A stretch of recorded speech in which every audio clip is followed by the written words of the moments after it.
сот системасына көлөкө түшүргөн судьялардан арылуу процесси токтобойт, бул уланат. Бардык судьялар өздөрүнүн жогорку статусун баалап, аларга мамлекет тарабынан зор ыйгарым укуктар менен бирге чоң жоопкерчилик жүктөлгөндүгүн терең аңдап түшүнүшү керек. Судья деген аттын өзү адилеттүүлүк, адеп ахлактык, ынсап, маданият деген түшүнүктөр менен бирдей турууга тийиш.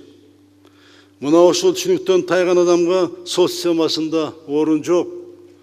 Эң башкысы мыйзамдан, Кудайдан коркуш керек. Ыйман болуш керек. Сот болом деген адамда. Мына ушуга байланыштуу мен дагы ушу залда отурган баардыгыңарга bir hadisten bir misalды айта кетейин деп чечтим. Мына Мухаммед пайгамбарыбыз сот 3 түрлүү болот деп айткан.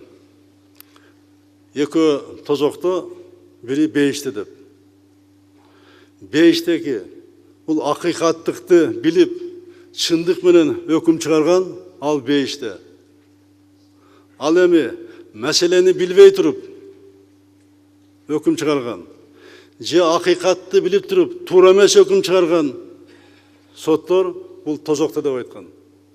Биз мына мен баш болуп президент, мына соттор сиздер, айрыкча сиздердин чечимди эч ким буза албайт. Мен да буза албайм, эч ким буза албайт. Акыркы чечим. Акыркы чечим. Бирок ушуну унутпайлы да, бул өмүр кыска. Кийин Кудайдын астына баргандагы сурактан баарына жооп беребиз. Буну унутпаш керек. Ошон үчүн Кудайдан баарыбыздан коркушубуз керек.